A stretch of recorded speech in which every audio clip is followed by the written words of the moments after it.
नमस्कार दोस्तों, मेरे चैनल भक्ति भाव टीवी में आपका स्वागत है। तो दोस्तों, आज के इस वीडियो में मैं आपको सुनाने वाली हूँ सत्यनारायण की कथा। सत्यनारायण व्रत की कथा को सुनने और सुनाने से विशेष पुण्य की प्राप्ति होती है। यह कथा भगवान विष्णु के सत्यनारायण रूप की पूजा और कथा का वर्णन करती है। इसे शुभ कार्यों के सफलतापूर्वक संपन्न होने के लिए किया जाता है। यह कथा 5 अध्यायों में विभाजित होती है, जिसमें भगवान सत्यनारायण के भक्त की श्रद्धा, विश्वास एवं सेवा का महत्व बताया गया है। प्रथम अध्याय। पहले अध्याय में एक ऋषि महर्षि नारद जी ब्रह्मा जी के पास आते हैं और उनसे पूछते हैं कि कलयुग के लोगों के दुखों का निवारण कैसे हो सकता है। तब ब्रह्मा जी उन्हें भगवान विष्णु के सत्यनारायण व्रत का विधान बताते हैं। यह व्रत करने से सभी मनोकामनाएं पूर्ण होती है। भगवान सत्यनारायण की पूजा से मनुष्य जीवन के सभी कष्टों से मुक्ति पा सकता है। द्वितीय अध्याय। एक गरीब ब्राह्मण कथा सुनता है और अपनी दरिद्रता को दूर करने के लिए भगवान सत्यनारायण का व्रत करता है। पूजा के बाद उसे जीवन में समृद्धि मिलती है और धीरे धीरे वह बहुत धनी बन जाता है।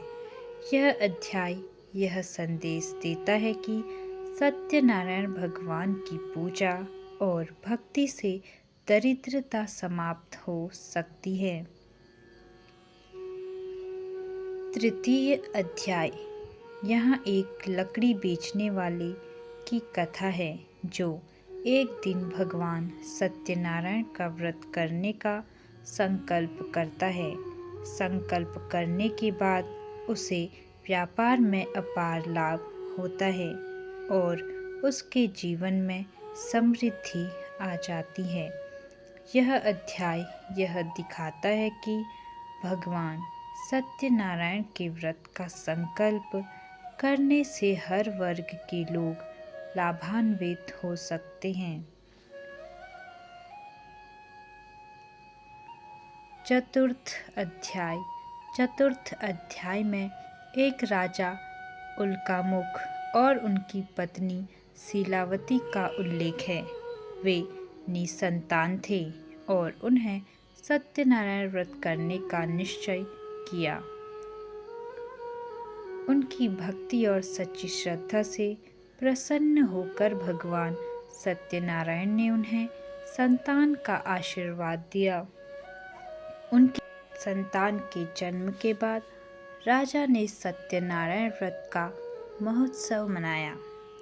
यह अध्याय यह सिखाता है कि भगवान की सच्ची भक्ति और व्रत करने से संतान सुख की प्राप्ति होती है।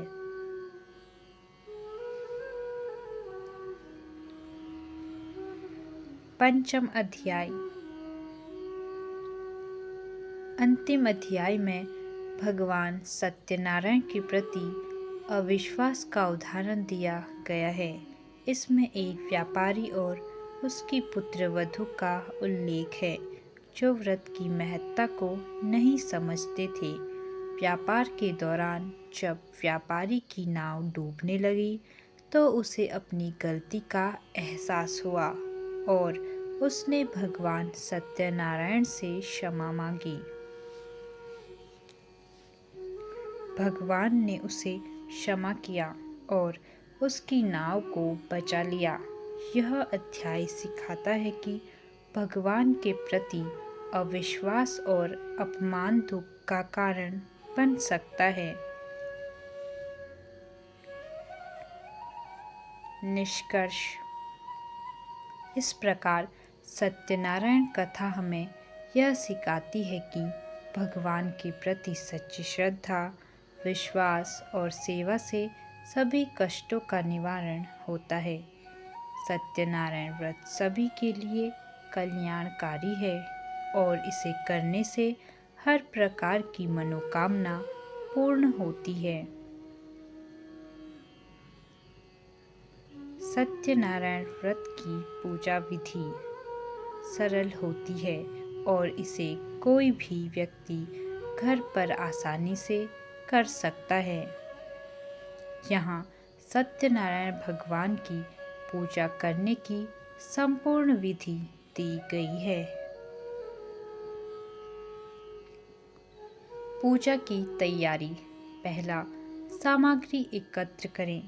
पूजा के लिए कलश, नारियल, रौली, चावल, अक्षत, मौली, फल, फूल, तुलसी के पत्ते, दूध, दही, घी, शक्कर, पान, सुपारी, मिठाई, पंचामृत, दीपक, कपूर और सत्यनारायण भगवान की कथा पुस्तक।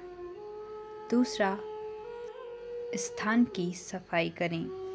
जिस स्थान पर पूजा करनी है उसे साफ और शुद्ध करें। एक चौकी पर भगवान विष्णु या सत्यनारायण की मूर्ति या चित्र रखें। पूजा विधि। पहला, संकल्प। पूजा की शुरुआत में संकल्प करें। अपने मन में यह संकल्प करें कि आप सत्यनारायण भगवान का व्रत पूरी श्रद्धा और विश्वास के साथ कर रहे हैं। दूसरा, कलश स्थापना। एक कलश में जल भरकर उसमें आम के पत्ते और नारियल रखें। कलश को चौकी पर रखें और उसके पास एक छोटा सा दीपक जलाएं। तीसरा, भगवान का आवाहन। सत्यनारायण भगवान का आवाहन करें और पूजा में उपस्थित होने की प्रार्थना करें। चौथा, गणेश पूजन। सबसे पहले भगवान गणेश का पूजन करें। उन्हें अक्षत, फूल और चंदन अर्पित करें ताकि पूजा में कोई विघ्न न आए। पांचवा, सत्यनारायण भगवान की पूजा। भगवान सत्यनारायण के चित्र या मूर्ति को स्नान कराएं। इसके लिए पंचामृत, दूध, दही, घी, शक्कर और शहद का प्रयोग करें। इसके बाद उन्हें वस्त्र अर्पित करें और चंदन, अक्षत, फूल, तुलसी के पत्ते और मिठाई अर्पित करें।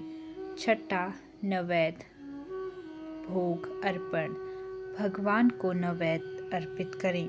भोग में चावल का खीर, केला, पंचामृत या अन्य मिठाई रख सकते हैं। सातवां, आरती करें। पूजा के बाद भगवान सत्यनारायण की आरती करें। इसमें कपूर जलाकर आरती गाएं और परिवार के सभी सदस्य आरती में सम्मिलित हों। आठवां, सत्यनारायण कथा का वाचन। पूजा के दौरान सत्यनारायण व्रत की कथा का पाठ करना अति आवश्यक है। इसे ध्यान से सुनें और समझें। कथा समाप्ति पर सत्यनारायण भगवान की जय का उद्घोष करें। नवा, प्रसाद वितरण। पूजा और कथा के बाद सभी भक्तों में प्रसाद बांटें। परिवार के सभी सदस्य प्रसाद ग्रहण करें। विशेष बातें। पूजा सच्चे मन से और श्रद्धा के साथ करें।